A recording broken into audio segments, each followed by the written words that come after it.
Olá, bem-vindos a mais um episódio do OtorHubCast. Eu sou Bárbara Salgueiro, médica otorrinolaringologista, e estou aqui com Pamela Marletti, minha co-host e também médica otorrinolaringologista.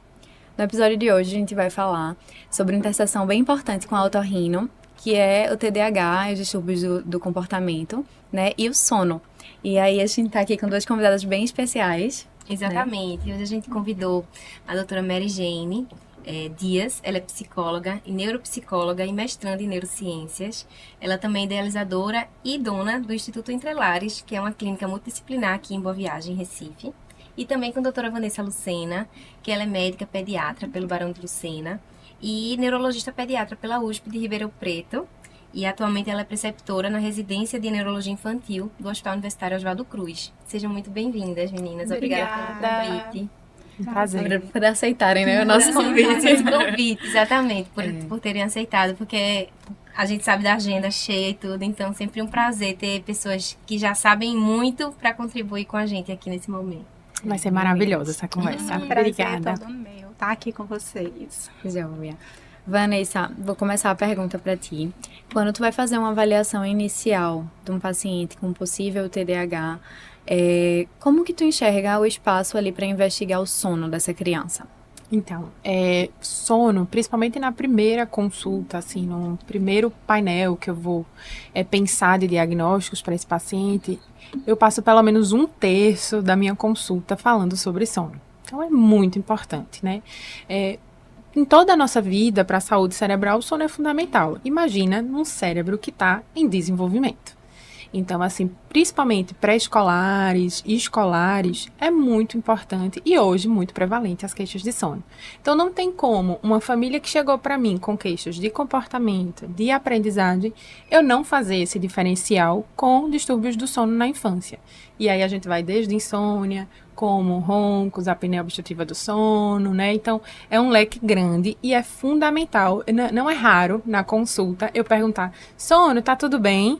E aí a família fala, tá tudo bem. Aí eu, mesmo falando que tá tudo bem, eu sigo. Tá, e dorme aonde? Ah, doutora, dorme comigo na cama. Tá, e deita de que horas? Dorme na mesma hora que eu. Cama compartilhada, as crianças tendem a acompanhar o mesmo horário dos pais, né? Então, a criança tá dormindo de 11 horas da noite, tá acordando no outro dia 6 horas da manhã para ir para a escola, então tá numa privação de sono e não era uma queixa para mãe, porque para ela, dorme comigo, dorme na minha hora, não acorda à noite, desperta no outro dia, mas a criança tá com uma privação. Então, assim, eu sempre vou bem enfática, tópico por tópico. Onde dorme, que horas deita, que horas levanta, tem despertar, ronca. Então, é fundamental fazer esse diferencial. Massa. Tu citou já alguns distúrbios, né? Privação de sono, insônia, mas quais seriam os mais comuns nas tuas consultas? Assim, o que tu vê mais no dia a dia nessa criança agitada, com um comportamento mais desafiador? Sim. Quais os diagnósticos que você chega mais na parte de sono? Assim, o primeiro, top mesmo, é a privação de sono, né? Então, seja por uma insônia comportamental ou insônia de fato orgânica, com diagnóstico primário, né? Eu tenho o viés de ser neurologista, né, infantil, então realmente vem pacientes que de fato têm a insônia como distúrbio primário ou junto com algum outro transtorno do neurodesenvolvimento. Esse é o número 1. E em segundo ponto, os distúrbios relacionados à respiração no sono, né? Então, roncos, apneia obstrutiva, né? Lembrando ali nos pré-escolares, a gente tem esse respirador oral de forma muito prevalente, né? A gente sabe que pra gente da infância, Bárbara trabalha com um público muito infantil, 80% dos pacientes respiradores orais que roncam são por aumento, né, de amígdala, adenoide. Então, é realmente muito prevalente nessa faixa etária. Mas hoje a gente também tem um fenótipo obeso, né? Então, cada vez mais crianças obesas, né? Hoje, inclusive, é o dia de conscientização da obesidade. E aí a gente tem aí na última década um aumento de prevalência de apneia por obesidade de 1 para em torno de 6%. Então, assim, aumentou muito. Aquele fenótipo que era do adulto obeso, hoje a gente tem também na infância. Então, acho que seria número 1, de fato, a insônia, crianças que têm uma privação de sono por questões comportamentais relacionadas ao sono. E o número 2 seria por os distúrbios respiratórios, sem dúvida. Aí outros menos comuns de aumento de motilidade no sono, né, como pernas inquietas, sonambulismo, parassonias. É prevalente também, em torno de 10 até 15, 17% tem parassonias do sono não REM, mas não é o carro-chefe que busca o neurologista infantil, sabe? Às vezes talvez fique até mais com o pediatra, né? Um despertar noturno, terror noturno, fica com o pediatra. Mas o respirador oral e o que tem uma insônia comportamental, assim, com queixas comportamentais, esse chega bastante. A insônia comportamental seria, esclarece um pouquinho melhor, assim, o diagnóstico da insônia comportamental, ele requer o quê? Não é uma insônia somente? Antigamente, a gente tem uma última classificação, né, dos distúrbios do sono, que foi revisada em 2023. Então, a gente antes classificava como insônia comportamental toda a insônia ali da infância. Porque uma criança que necessita de um objeto de transição para dormir, uma mamadeira, despertar à noite para mamar, ou tem essa necessidade da figura do cuidador para dormir. Então, são comportamentos inadequados que estão prejudicando o sono daquela criança. Antes, se atribuía praticamente 100% a isso. Hoje, como a gente tem cada vez mais crescente outros fenótipos, por exemplo, o TDAH, que a gente vai conversar um pouquinho mais aqui, a criança que tem uma ansiedade, né? Então tem um distúrbio outro psicossocial que está atrapalhando, e além do obeso, do respirador oral, então seriam outras causas de prejuízo do sono que não queixas comportamentais em si, por exemplo, de hábitos inadequados, de comportamentos inadequados para ir dormir, sabe? Sim. Inclusive, assim, acho que na prática clínica da gente, dos otorrinos, claro que vai chegar mais distúrbios respiratórios do sono. Mas é frequente também, além do ronco, respiração oral e apneia, vem muita queixa de que o sono é agitado. Assim, não explicam muito bem, assim, às vezes múltiplos despertares, ou então a criança que fica revirando a cama, procurando uma posição para dormir, né? Exato. Eu acho que é também algo que a gente tem que levantar nossas suspeitas realmente para investigar também, né? Assim, outros comportamentos. É um universo, na verdade, o sono é um capítulo à parte da medicina, é uma especialidade. Exato. Né? Então é meio complexo. Nesse diferencial aí que você falou, dessa inquietação, então a gente vai ter que pensar se a criança está despertando, até por questões comportamentais, para buscar aquele cuidador ali que vai estar perto dele, né? Ou para comer, ou está inquieto na cama por conta disso também. Ou lembrar, né, da síndrome das pernas inquietas, né? Do movimento periódico de membros no sono, que até os próprios neurologistas às vezes não lembram de investigar, né? Então, a polissono vai ajudar a gente nesse sentido e também lembrar que existe exame laboratorial para a gente dar esse diagnóstico, né?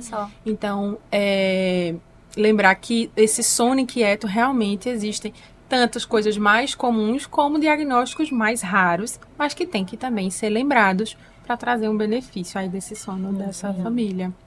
E além do TDAH, assim, quais outros diagnósticos vocês procuram, assim, diferenciais que possam realmente impactar, assim, diferenciar com a privação do sono, por exemplo? Por exemplo, eu falei, eu acho que um pouco aqui já, né? Então, a gente vai ter o próprio TDAH, o que é que vai acontecer nele, né? Na fisiopatologia dele. A criança, por si só, ela vai ter uma agitação psicomotora, né? Vai ter tanto a cabecinha, que tá a 1000, como aquele corpinho também. Esse corpo ele vai ter dificuldade de desconectar, desacelerar para dormir, né? Mas a gente vai ter, como eu falei, pernas inquietas, que a criança vai ter um desconforto nos membros na hora de dormir. A gente tem também outros distúrbios motores mais raros, como jactátil, corporis, que a criança se balança muito ali no sono, tem um movimento periódico, pode ser corpo, pode ser a cabeça, né? Captis ou corporis. A gente vai ter o ronco, as apneias, né? Então, realmente é um universo de leques grandes que a gente tem que pensar. Então, para isso, eu vou ter que pensar como que é essa movimentação, é no início, no meio, no final, como é para ir para a cama, como passou o dia. Então, tudo isso a gente pensa um pouquinho nesse diferencial, sabe? Nossa, interessante. E a gente estava até conversando um pouco antes do episódio, né? O crescimento bem expressivo dos diagnósticos dos transtornos de desatenção e hiperatividade, né? E aí, Vanessa, você acha o que sobre esse aumento dos diagnósticos? E também você acha que, com um pouco de cuidado também, existiria um overdiagnóstico do TDAH num contexto de um sono não muito bem avaliado? Isso aí é um hot topic, né? Polêmico. Então, tanto para o TDAH como para o TEA, né? Então, se questiona muito hoje se de fato está aumentando.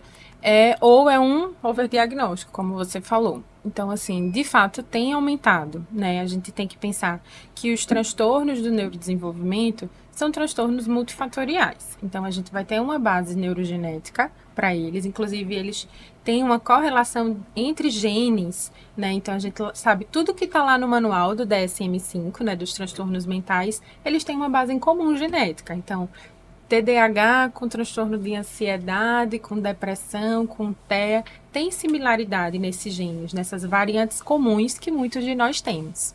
Então, além dessa variante, dessa base genética que a gente vai ter, vão ter fatores de risco ali, né, ambientais, né? Então, de fato, tem aumentado. Hoje a gente ainda não entende. Inclusive, saiu recente, né, há mais ou menos um mês, uma nova publicação aí do CDC do aumento do TEA, né, até fugindo um pouquinho aqui do TDAH, mas para explicar, que eles estão investindo muito nesses fatores aí ambientais para a gente entender o que é que aumento, tem de né? epigenética que está justificando tanta gente com transtorno do neurodesenvolvimento, seja TEA, seja TDAH. Então, será que é um corante? Será que é a tela? O Wi-Fi, um fungo, algo na água que a gente bebe. Deve Várias ter hipóteses estão se várias levantando. hipóteses. Então, deve ter algo, né, que nos últimos 30 anos, né, 20, 30 anos, houve um aumento real, né? Então, pensando lá no TEA de mais de 300%, o TDAH também é um aumento real, mas eu concordo contigo. Tem muito diagnóstico errado. Principalmente, veja, você vai atender uma criança que tem uma possibilidade, um transtorno de neurodesenvolvimento, não dá para fazer uma consulta rápida, como eu falei aqui. Veja, eu passo pelo menos 20 minutos conversando de sono na minha primeira consulta. Então, se você vai fazer uma primeira avaliação total em 15, 20 minutos, você não vai. Você não vai abordar todos os tópicos, Você não né? vai pegar. Então, você vai dar um diagnóstico de TDAH errado. Na verdade, o menino está privado de Às sono. vezes você dá o diagnóstico que a mãe, que às vezes, tá querendo uma resposta. Poxa, meu filho não para quieto, ele tem algum problema. Aí você diz, olha, ele tem. Ele tem um transtorno. E aí você acalma, Sim. porque acha uma resposta, mas você não foi a fundo até para resolver, né? Total. Hoje a gente tá... Eu acho que a sociedade, até antes de entrar aqui, a gente vinha conversando um pouco, né? Estamos todos adoecidos e a gente quer achar uma causa, uma patologia, patologizar tudo. Então a gente está esquecendo de ter hábitos saudáveis. O básico. Trabalhar menos, ter menos acesso à tela, ter tempo de lazer, tempo em família, rotina. As famílias não se alimentam mais juntos, não estão à mesa, não compartilham olhar, conversas, sono de qualidade. Então, assim, claro que vai ficar todo mundo doente. Ninguém está fazendo mais o básico. Exatamente. Né? Então, assim, tentar olhar também com esse olhar, ter essa sensibilidade, essa empatia de olhar o indivíduo como um todo.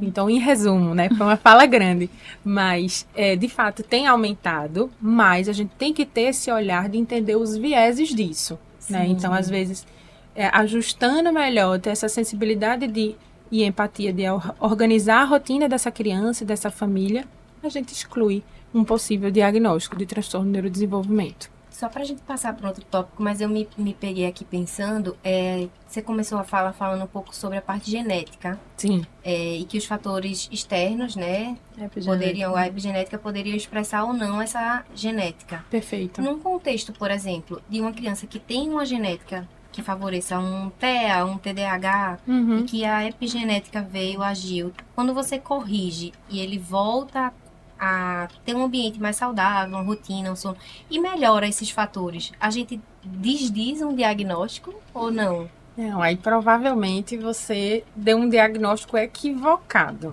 né? Então, veja, à medida que a gente tem, de fato, né, que foi bem estabelecido um diagnóstico de um transtorno do neurodesenvolvimento, hoje a gente ainda não fala em cura, tá? Sim. A gente pode ter remissão de sintomas, né? Então, melhorei aqui, mais à frente, estou num ambiente mais ansiogênico, aquela agitação, impulsividade fica mais expressiva, mas está ali guardadinho. O que a gente tem que pensar de fazer esse diferencial, eu acho que é mais lá no começo, né? Sim. Pelo menos até o momento que a gente tem de conhecimento uma vez, de fato, diagnosticado um transtorno do neurodesenvolvimento, a gente não diz que curou, Perfeito. Sabe? Então, o cuidado, né, ao dar um diagnóstico desse, nós, quanto profissionais de saúde aqui dessa mesa e quem está nos ouvindo, porque uma vez que a gente diz que aquele paciente tem aquilo ali, que às vezes é uma base genética e de um ambiente mal controlado. Então, vamos controlar o ambiente antes de dar o diagnóstico, talvez. E aí, se no caso de um ambiente ok, aquela criança ou aquele adulto não responde, aí talvez fosse o caso de a gente dar um diagnóstico, porque uma vez que a gente dá, ele às vezes é rotulado o resto da vida, né? Eu gosto Então, muito importante isso. de usar o exemplo, eu uso na minha prática no consultório, da hipertensão ou do diabetes, né? São doenças multifatoriais. Então, muitos de nós aqui, se não todos nós, temos genes para pressão alta, para diabetes, para desenvolver. E por que a gente não desenvolve e o meu pai desenvolveu, por exemplo? Porque se alimentou errado, foi sedentário, estresse, fumo, álcool. Lá na vida adulta desenvolveu. A gente deixa depois de ter hipertensão? Não. Uma vez que aquele gene se apresentou, ele não deixa mais. Então, a gente pode controlar ali, mas não deixa de ter, sabe? Eu acho que fica mais palpável, né? Para entender. Inclusive, assim, acho que é muito oportuna a tua fala em relação a esse cuidado com o tempo, com a atenção que a gente vai ter antes de fazer um diagnóstico. E aí eu acho que entra também o trabalho da neuropsicóloga, né? Tu podia falar um pouquinho pra gente, Marijane, como é essa avaliação estrutural realmente da neuropsicóloga infantil? Sim, existem todos os testes, né, que são padronizados.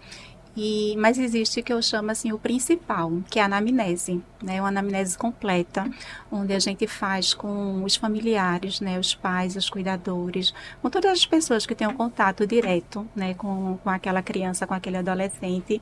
E também a gente se estende para o ambiente escolar, né? E com outros profissionais, a gente faz essa troca com outros profissionais que já atendem a criança. É importantíssimo a gente conhecer a criança e o adolescente em seus diversos ambientes. Né? A gente não pode fazer tipo um recorte do que eu estou vendo hoje no consultório. É aquela criança que chegou agitada, mas aí como é ela em casa, como é na escola, com os pares, né? A gente precisa fazer essa anamnese bem completa, com todas as pessoas que convivem. Às vezes não só os pais, mas é uma babá, um motorista, a avó, a cuidadora, né? Aquela pessoa que está ali no dia a dia mais tempo com a criança. É importantíssimo. Então, Marijane, vocês têm testes objetivos, mas Sim. você precisa também desse olhar geral. Sim. E aí, com frequência, você lança a mão dessas várias entrevistas. Sim, né? Assim, faz parte, né, do roteiro dessa análise clínica, essa anamnese. Eu costumo brincar dizendo que a anamnese bem feita, ela é 80% de uma avaliação neuropsicológica. Os outros 20 seriam o quê? Seriam os testes. Que são, no caso, roteiros validados de perguntas e respostas ou não? Você avalia todas as funções executivas da criança? Toda a parte cognitiva, né? Desde a atenção, no caso, a gente trazendo aqui para o TDAH, a gente avalia todo o cognitivo, mas a gente dá uma ênfase, né? Quando existe, assim, uma hipótese para o TDAH, que são as funções executivas, né? A atenção e também a própria memória, as memórias. Sim. Para ver Isso, que vai estar exatamente. tudo às vezes alterado ou não, né? Isso, é. Vocês buscam alguma coisa relacionada ao sono nessa avaliação? Como é que você faz essa busca? Na própria anamnese, né, feito Vanessa falou, eu tenho lá na minha anamnese quantas horas de sono, né? Se é um sono inquieto, se é um sono tranquilo, com quem dorme, porque a gente sabe que aquela criança que tem privação de sono, principalmente no dia de teste de atenção, né? Uma criança que passou a noite, que não dormiu bem, no teste de atenção, com certeza vai dar, né, assim, um teste que não é fidedigno ao que a gente espera. Sim. Né, o resultado real daquela criança, o funcionamento. Então, sempre nos dias de teste de atenção, sempre pergunto, dormiu bem, né? Como é que tá? Tá agitado? Né?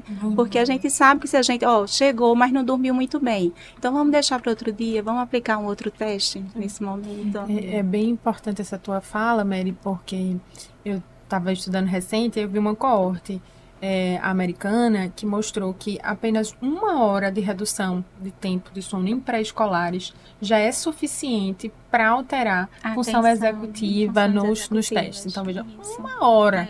E tem crianças aí privadas 3, 4 horas de sono por noite. Exatamente. Né? E a gente, embora saiba que há alguns testes de atenção, eles são aplicados ali no ambiente controlado, né, que é o que a gente chama, onde não tem tantos distratores.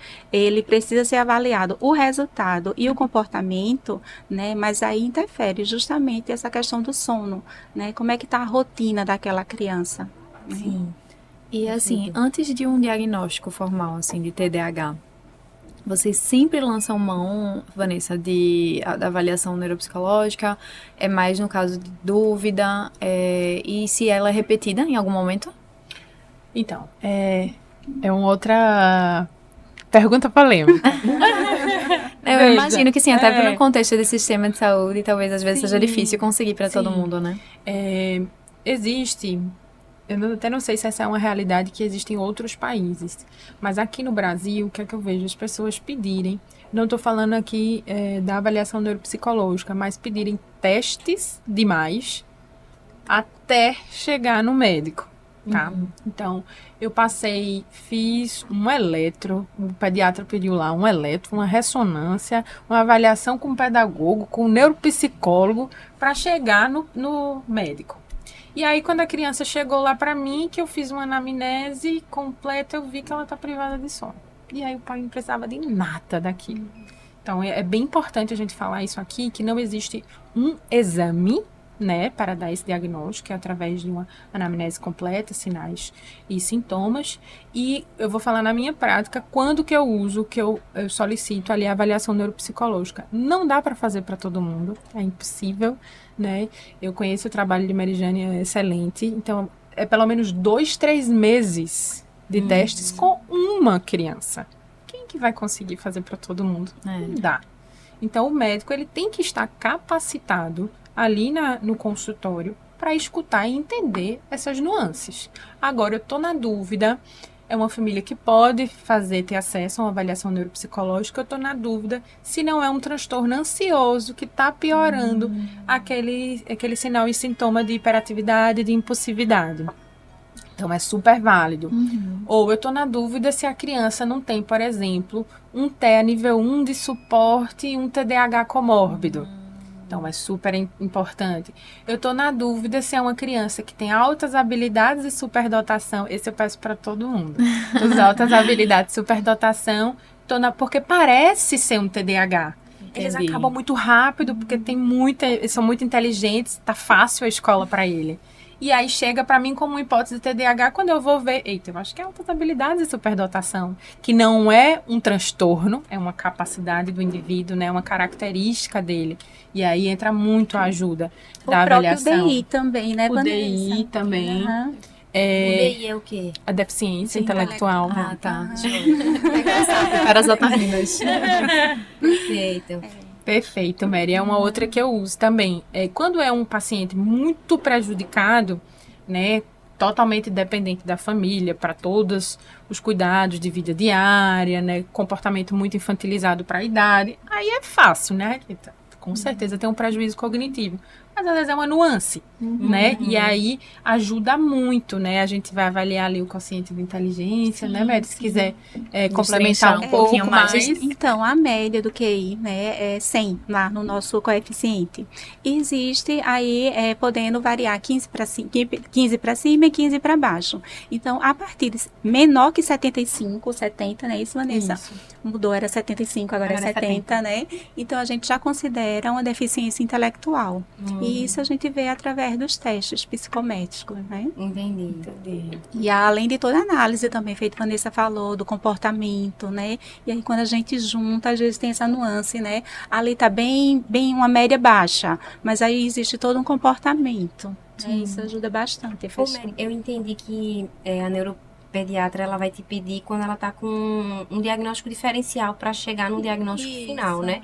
E nesse contexto, cada perfil de paciente, de criança que chega para você, você vai aplicar testes específicos, por exemplo, estou investigando um TDAH, um perfil de avaliação, estou investigando um TEA, já é outro, ou é uma avaliação que você faz meio que Padronizada para todos. entre aspas. Então. Claro que é uma coisa individualizada, mas eu queria saber se existem testes objetivos para cada diagnóstico, para você acertar um score ou coisa assim, para fechar um diagnóstico. Sim, existe o protocolo padrão, que é o que eu chamo, né, que atualmente para as crianças utilizamos o VISC, que hoje é padrão ouro no mundo, né, para crianças entre 6 anos e 16 anos, e outros específicos para atenção, memória, funções executivas, traços de personalidade, e o próprio VISC, ele nos, assim como outros, a possibilidade de ver o QI, né? E também questão de suas diversas nuances de memória, funções executivas.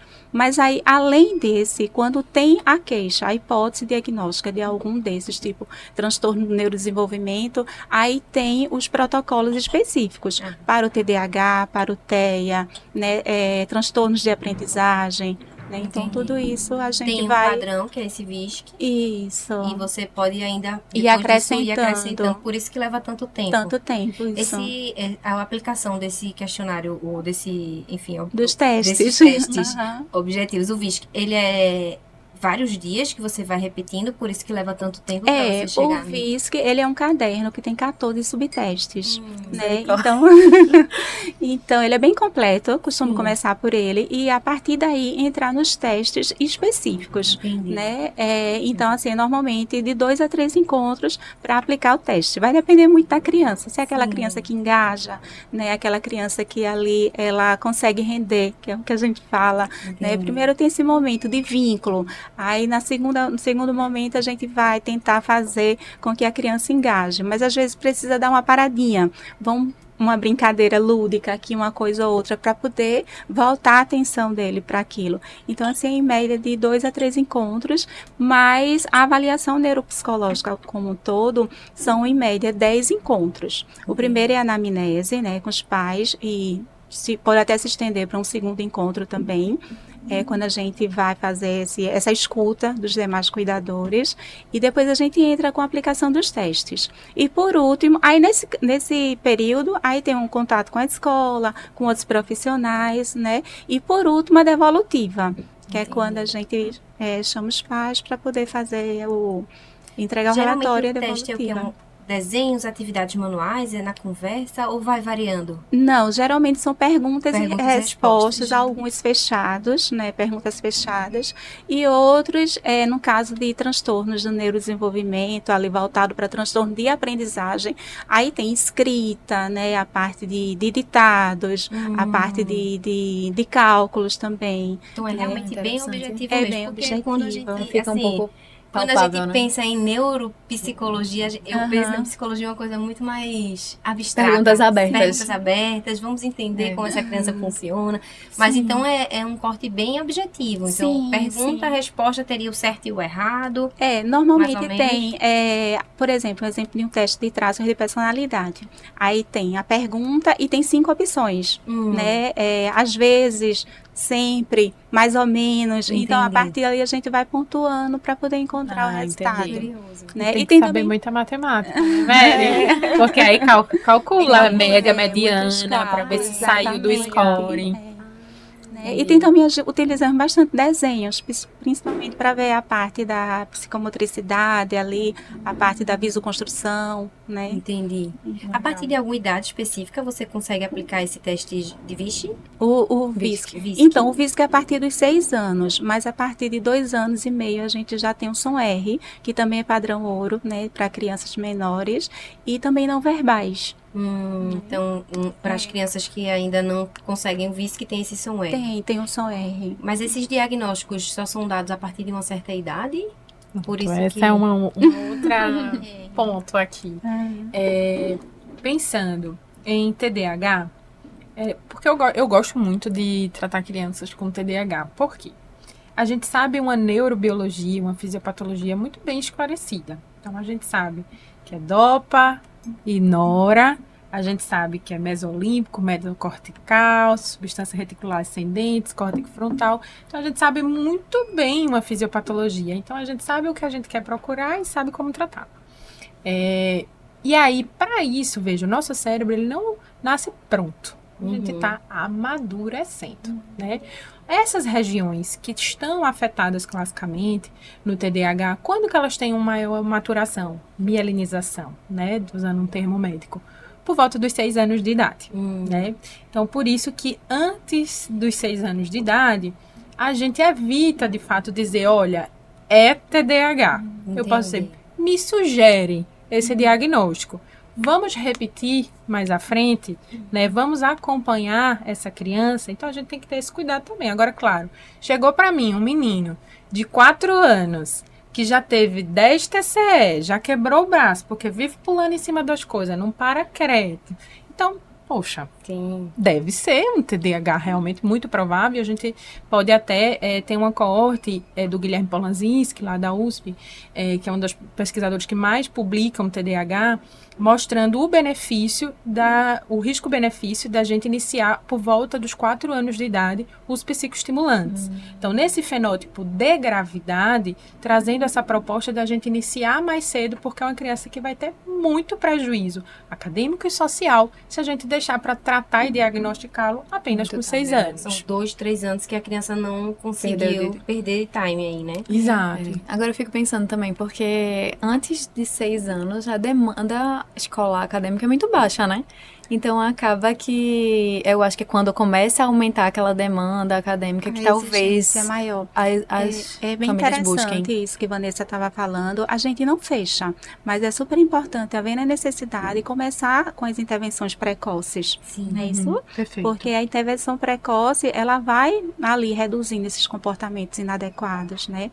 Vai trazendo todo esse maturação, né? E intervenção não é só medicação. Isso, Intervenção das é terapias, todo né? as terapias, o ajuste da Isso. rotina em casa.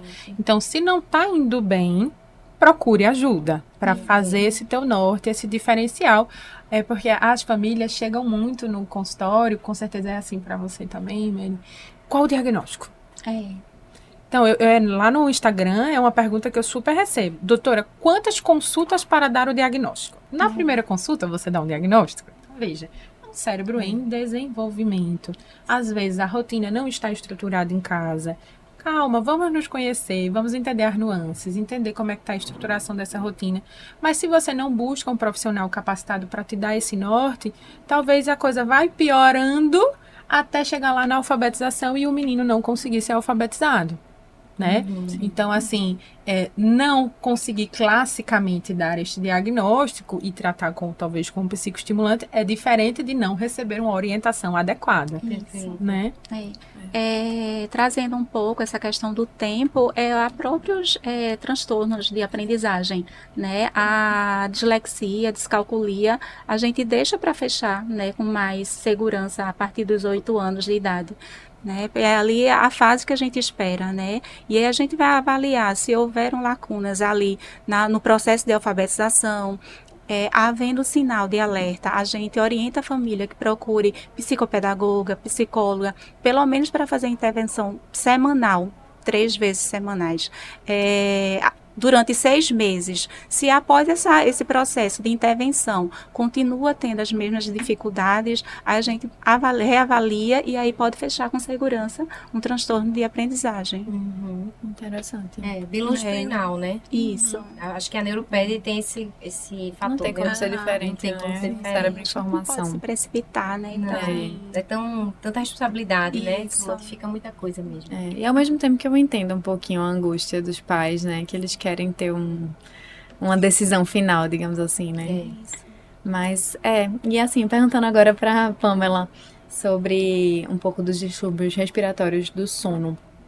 Nosso carro-chefe realmente é ronco e apneia em criança, da otorrina. Não tenho nenhum otorrino que não receba todos os dias um paciente assim. Mas como é tua avaliação inicial desses pacientes, Pamela? Acho que entrar aqui nesse bloco como otorrino é essencial porque definitivamente a maior parte dos pacientes que a gente atende, tanto quanto crianças quanto adultos, chegam com queixa de ronco, obstrução, alguns com apneia já dizendo que tem apneia. A avaliação na pediatria para os meus pacientes, ela sempre vai passar pela visualização da anatomia. Como otorrino, acho que a gente tem ali o papel mais importante de definir se aquela anatomia tem algo que está contribuindo para um distúrbio do sono, por exemplo, uma hipertrofia de adenoide, uma hipertrofia de amígdalas, e aí fazer a nasofibroscopia.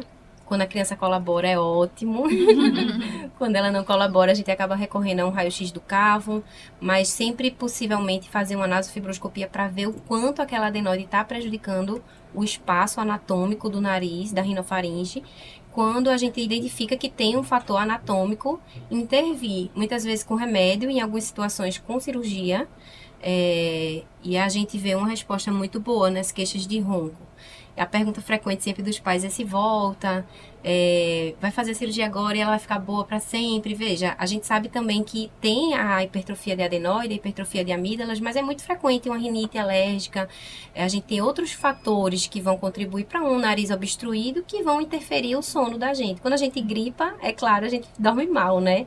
Então, a criança que tem um nariz entupido por alguma razão, seja ela anatômica pela adenoide ou alérgica, ela vai ter um comprometimento. E aí é o acompanhamento mesmo, também longitudinal, para ver esse nariz como um todo. Mas, voltando assim, a avaliação inicial sempre vai passar pelo exame físico, olhar a hipertrofia, se está presente ou não, e nasofibroscopia.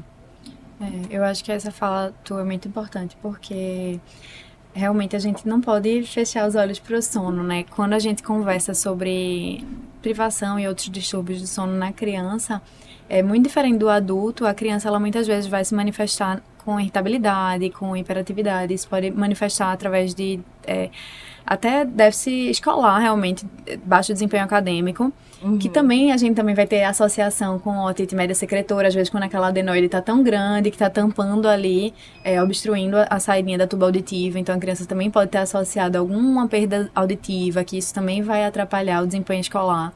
Então, eu acho que como otorrino, é muito importante a gente também perguntar sobre desempenho escolar, sobre atenção, sobre comportamento, Perfeito. né? Assim, só cerca de 5% das crianças vão ter sonolência, que é o que o adulto vai ter mais, né? Quando tem privação de sono, quando tem algum distúrbio respiratório.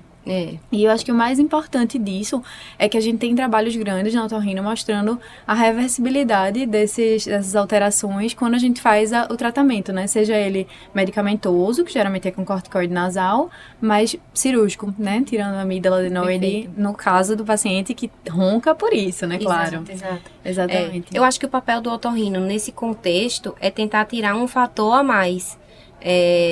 Então, fato que as crianças podem ter TDAH e um distúrbio do sono por apneia, enfim, a gente tirando esse fator, como é que fica essa criança? E aí ela continua na investigação e no acompanhamento, né? Então, seria corrigir algo modificável, anatômico, cirúrgico ou não, para melhorar esse contexto aí. Perfeito. E isso me faz até perguntar, Vanessa, se na tua avaliação, quando tu já identifica, por exemplo, numa primeira consulta, que o paciente pode ter um distúrbio respiratório obstrutivo do sono, isso retardaria o seu diagnóstico formal de TDAH? Tu encaminharia primeiro para uma avaliação anatômica, digamos assim, com a otorrino, ou não? Sim.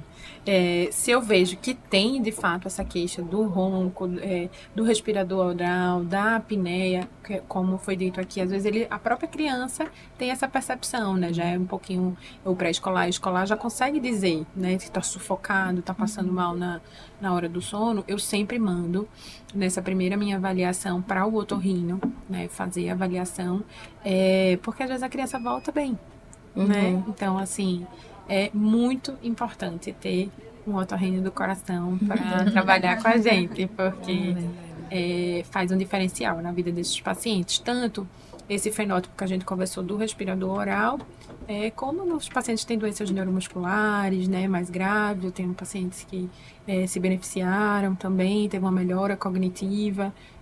Então, lembrar que não só o classicão, né, da amígdala adenoide, mas os de doença neuromuscular, o obeso, o que tem malformações craniofaciais, né? Então, parte dura, o osso também atrapalhando, né? Não só a parte mole. Então, vocês são muito queridos. Não, e assim, é importante também que a Pamela falou que não é só cirurgia. Claro que vai ter o carro-chefe, a maioria vai ser por amígdala adenoide, mas existe a obesidade, que a gente também tem que encaminhar para acompanhamento, orientar bem essa família. E às vezes o paciente pode ser, mesmo criança, pode precisar desse PAP, né? Então, assim, paciente que tem uma hipotonia faríngea, a gente também não pode fechar os olhos. Não é porque não é cirúrgico que a gente Sim, pode perfeito. fechar os olhos para essas doenças também, né? É É, verdade. e nesse contexto de um pouco mais de gravidade, né? Em que circunstâncias tu lança a mão de uma polissonografia para definir se é um distúrbio do sono, se é algo do comportamento, enfim, do neurodesenvolvimento? A gente vai pensar, assim, eu trabalho em duas realidades, né, hoje. Eu tenho a realidade do SUS e a realidade do consultório particular. Então, no consultório particular, são famílias que podem pagar o exame, que podem ter um acesso ali a um convênio de saúde. Se a criança ronca, tem prejuízo, irritabilidade, prejuízo escolar, todo ele eu mando pro otorrino. Ah, sim, não. Pro otorrino, né? Pro Pensei que ia dizer, otorrino. todo vai pra polissono. Não, nem sabia não. disso. Não, todo ele eu mando pro otorrino e a gente individualiza ali a polissona. A gente sabe que é o padrão ouro para a apneia obstrutiva do sono. Os outros distúrbios do sono a gente pode individualizar mais. No apneia obstrutiva do sono a gente vai junto ali com o otorrino para individualizar essa solicitação. Mas por exemplo, pacientes que têm doenças mais graves, como doenças neuromusculares, a gente tem que fazer também para indicar o uso de um CPAP, né? Então, um CPAP ou um BPAP.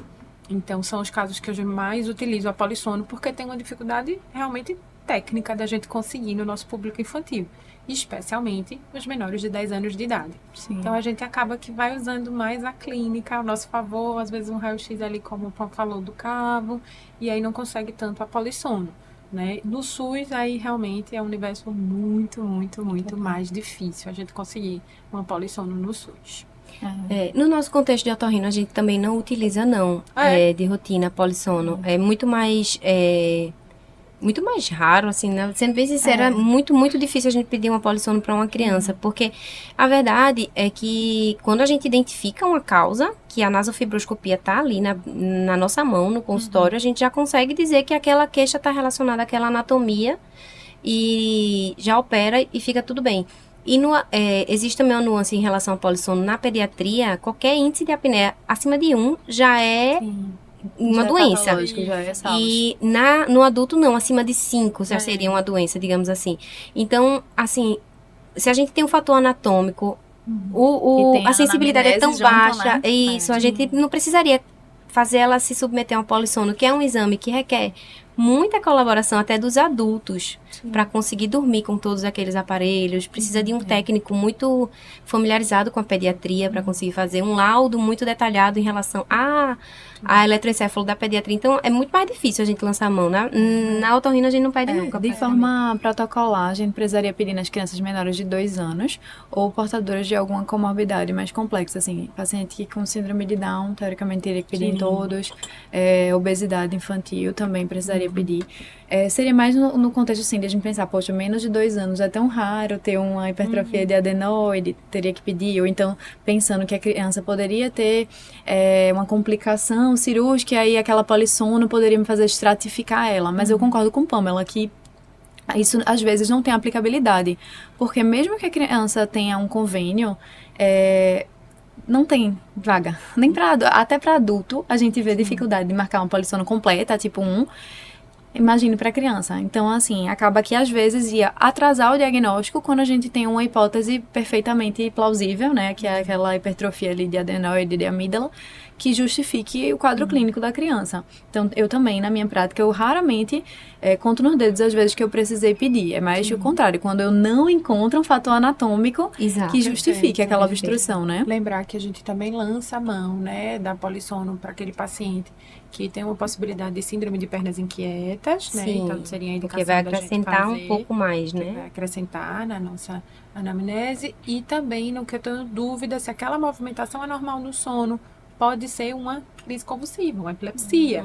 Então, essa polissono que a Babi falou, ela vai estar conectado ali também a eletrodos encefálicos, né? Então, vai ver também a atividade cerebral. Então, se eu estou na dúvida que aquela movimentação anormal possa ser um paroxismo epileptiforme, a gente também lança a mão. Então, talvez por isso que a gente da neurologia use mais até que vocês. Isso, porque a gente seria tem mais outros para estabelecer um diagnóstico diferenciais. diferencial, né? Exatamente. De uma Isso. apneia obstrutiva e uma central mista, né? Isso. Exatamente. Bem... Acho que vamos passar agora para um outro bloco sobre o tratamento mesmo, até para entender vocês duas que estão com a criança diagnosticada, em que contexto, Vanessa, tu lança a mão da medicação?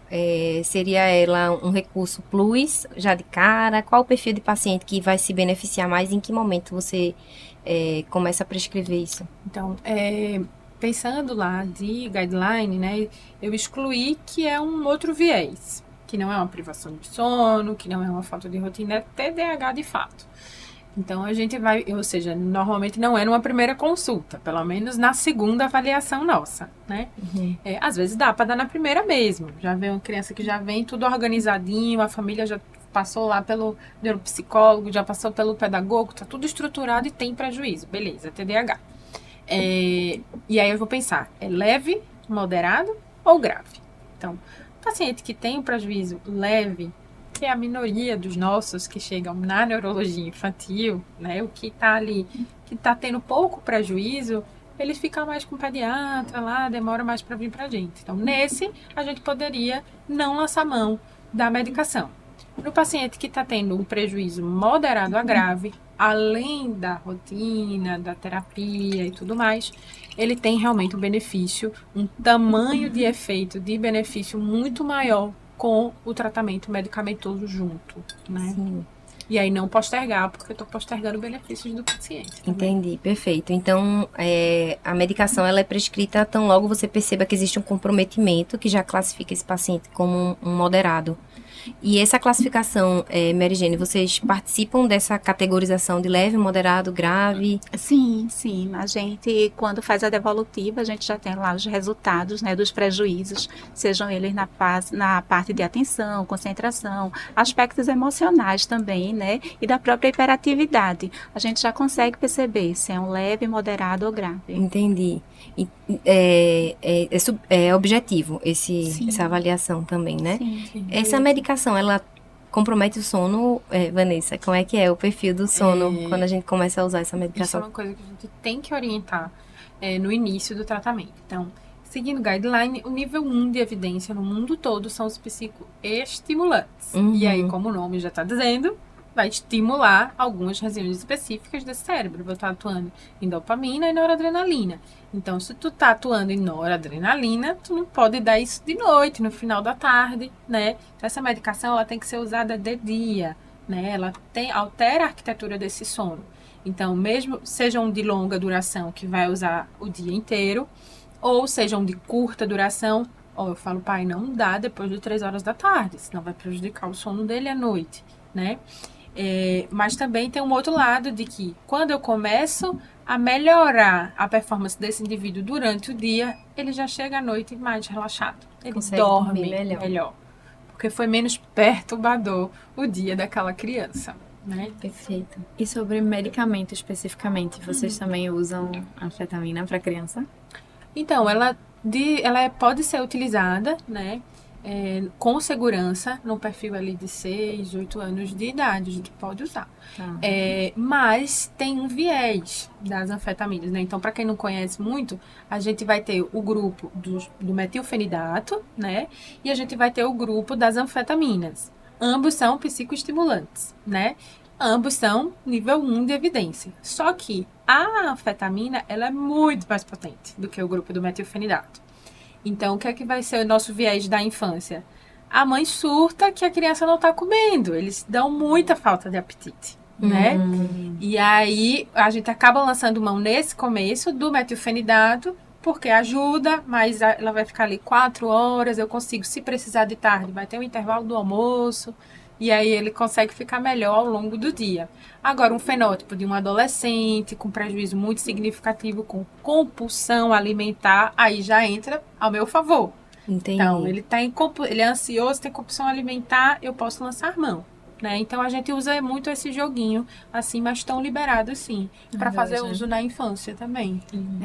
E o uso Eu ia perguntar A isso vida agora. toda, Se em algum momento provavelmente. vocês tiram a medicação. Esse é um hot topic aí também, né? Pausar ou não pausar? Essa é a primeira pergunta. Nos finais de semana e feriados e férias. Individualizado. Então, como a Mary Jane falou, o TDAH, ele não prejudica só a vida acadêmica, prejudica também o social. total. Então, às vezes é uma criança que não espera nem o outro terminar de falar, tá falando por cima, mete em confusão no futebol, porque não aceita perder, aquela angústia social também. Então, poxa, vai ter benefício eu medicá-lo no final de semana, nas férias e no feriado. Então, eu individualizo muito. Tem família que fala, não, doutora, acho que vai bem. Do social é muito mais pedagógico. Então, a gente pode fazer essa pausa. E lembrando que esse cérebro, como a gente falou lá no começo, está em amadurecimento. Então, quando é o máximo de amadurecimento cerebral aí, desse frontal, para segurar aí essas impulsividades, né, e a concentração? Em torno dos 24 anos de idade, é a nossa maturidade cerebral. Olha só. Né? Então, não é aos 18. Demora um pouquinho. Demora Eu um achei que eram pouquinho, só os homens. Então, eu falo muito isso, né, aos pais. Olha, não tem como a gente dizer quando vai ser, porque esse amadurecimento, ele é individualizado, como você mesmo falou, entre os sexos, né, e entre cada um de nós indivíduos. Tem gente que amadurece mais cedo do que o outro. Então, a gente deve, a cada consulta, conversar. Já é hora de tirar, é hora de aumentar, é hora de manter. Então, isso o médico tem que estar ligado, né? Não deixar ali ad eterno, né? Esse cérebro está amadurecendo, essas regiões. Então, vamos conversando. Eu acho que isso é uma angústia frequente entre os pais. Tipo, pô, eu vou começar uma medicação pra ele que ele vai fazer o resto da vida. Parece uma sentença, né? Mas não, tem casos que vocês conseguem tirar, inclusive, a Que medicação. consegue, que é aquilo que a gente fala de remissão dos sintomas, né? Na Incrível. vida adulta. Né? Então, amadureceu. 60% dos pacientes em torno disso chegam na vida adulta com esse cérebro amadurecido, né? Mas existe o TDAH na vida adulta, tá? Exato, e na verdade é curioso que eu tenho percebido também, não sei se é no meu núcleo social, pessoas diagnosticadas com TDAH na vida adulta que, não, fui uma criança que tive certa dificuldade, mas não fui atrás do diagnóstico, enfim, e aí é diagnosticado no adulto. E muitos pais também, né? Também, Que é a bem criança comum. recebe e Isso. aí... E tem importância genética também de transmissibilidade também, né? Sim. Né? Inclusive, uma das perguntas da anamnese é tipo assim, um de vocês, né, os pais, quando estão juntos, vocês se identificam com algum tipo de comportamento com vocês? E aí, geralmente, um dos dois, ou os dois, dizem, né, eu era exatamente assim. Aí começa a transcrever, a gente já Entendi. vai pegando essas informações.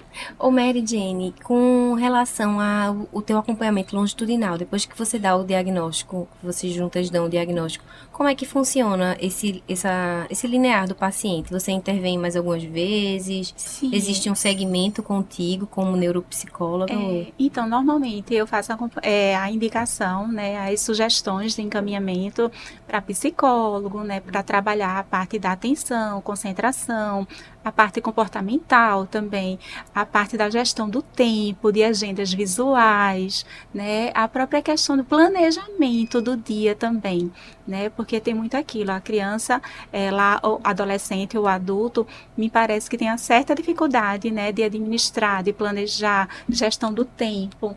Então, a gente faz esse encaminhamento, né, é super importante fazer todo esse encaminhamento, não só com as crianças e adolescentes, mas também com os pais, que é o que a gente chama de psicoeducação, né, toda essa rotina familiar.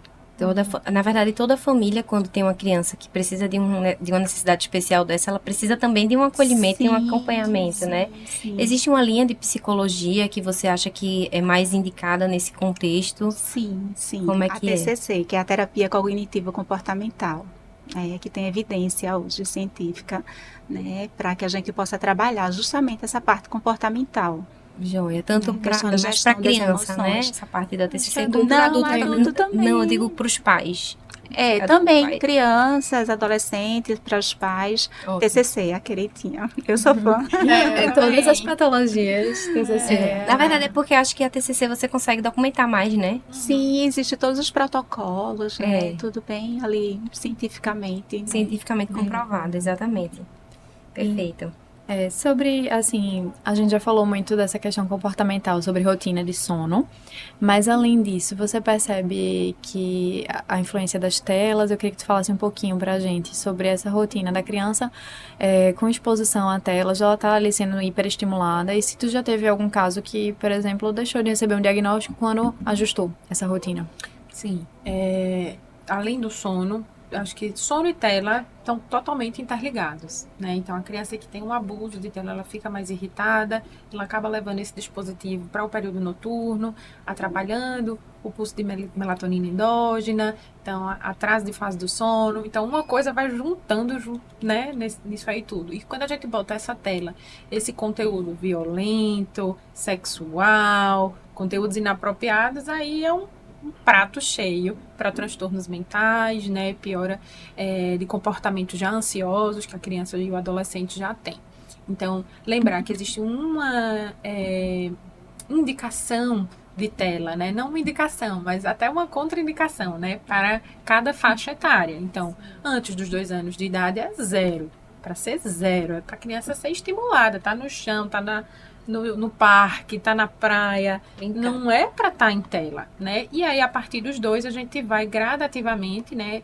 A Academia Americana de Pediatria, ela tem uma orientação bem rígida sobre o quantitativo e o que essa criança deve ter. Então, é um outro viés muito importante. E já aconteceu também de ter criança que está 12, 10 horas na tela, chegar no consultório e a gente fazer essa orientação e dar certo, e a criança melhorar completamente o sintoma. E já teve casos no consultório de que a criança de fato tinha o distúrbio que estava piorado pela tela, e ao tirar eu tive uma melhora significativa disso. Então, é fundamental a gente questionar e orientar sobre o uso excessivo de tela. Perfeito. Na verdade, quando a gente começa a estudar muito o sono, a gente entende que o sono é muito um reflexo do dia, né? Então, se a gente quer que a gente tenha uma boa noite de sono, tudo começa nas primeiras horas do dia. Se expor ao sol, ter um dia ativo e tarará, isso vai interferir. Se você passa o dia ali naquela tela, isso compromete não só a melatonina, mas todo o circuito neural que vai estar sendo estimulado ao longo do dia mesmo. Vocês acham que há espaço para a gente pensar assim na rotina de sono da família como um fator, o fato de que a criança está inserida no contexto familiar, e aí vocês abordam o sono dos pais, a rotina de sono dos pais em relação a isso? Sim, sim. A gente costuma perguntar como é a rotina dessa família, desde a hora que acorda até a hora que vai dormir. E aí, a partir daí, o que é que acontece? Muitas crianças, elas só vão dormir no horário que os pais vão dormir, né? Eu acho que é um pouco do que Vanessa trouxe também. E para os pais tudo bem, mas para a criança, né, que tem aí todo uma necessidade maior, então isso acaba interferindo diretamente, né, nesse comportamento, no acordar mais irritado, né, naquela atenção concentrada mais prejudicada quando está na aula, nessa irritabilidade. Então, assim, a rotina da família interfere diretamente na rotina da criança quando não existe essa separação. Criança tem que ter o seu tempo para dormir.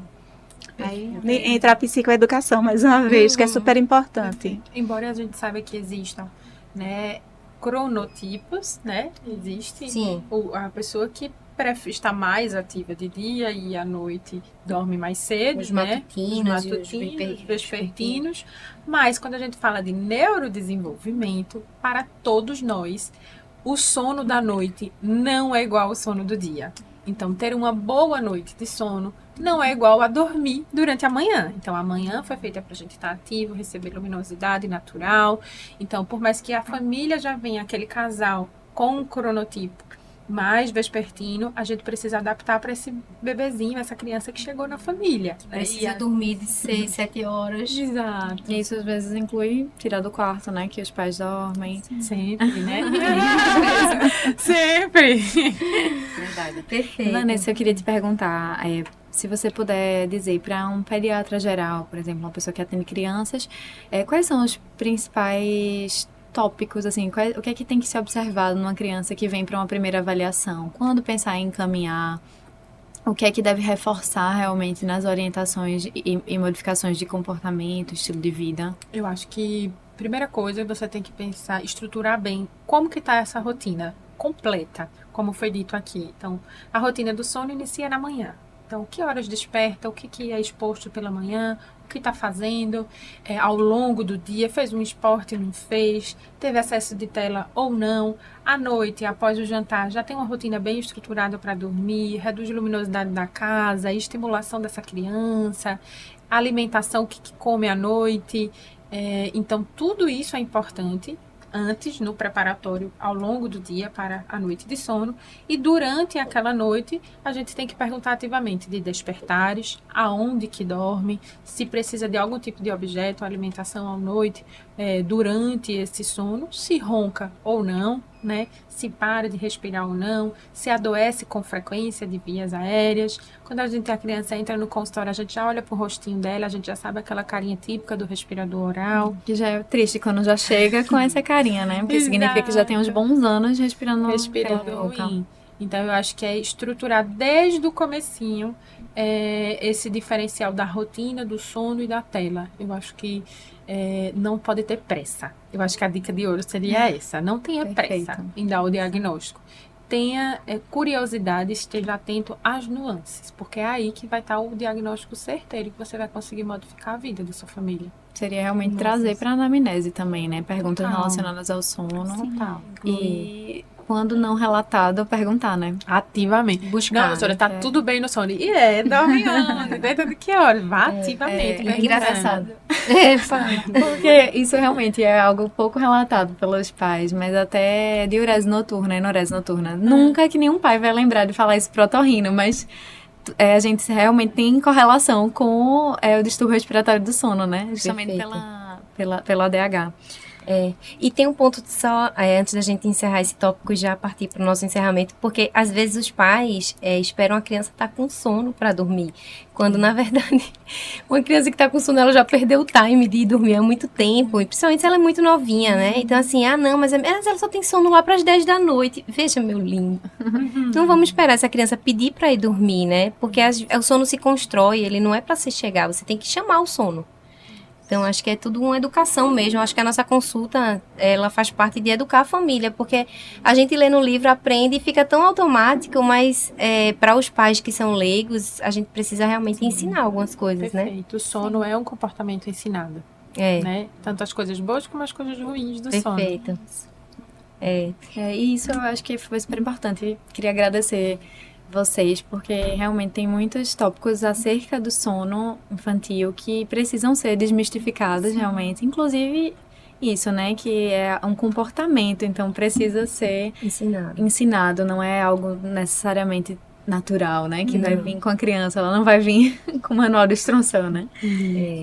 Eu acho que quando a gente começa a entender aquela criança como um todo, aí a gente vê que tem várias áreas que se comunicam, e para tratar a criança, às vezes basicamente olhar para o dia dela e entender direitinho, né? Então, agradecer aí a vocês que fizeram parte dessa conversa com a gente, Mary Jane e Vanessinha, e agradecer a nossa audiência que chegou até aqui.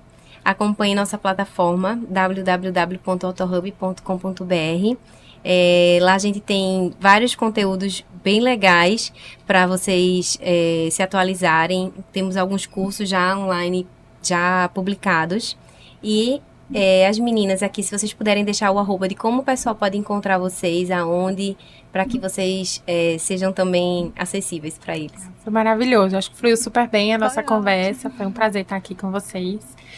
Quem quiser me perguntar, tirar alguma dúvida, me encontrar, o meu Instagram é vanessalucena.neuroped. Então, muito obrigada mais uma vez, foi ótimo. Obrigada.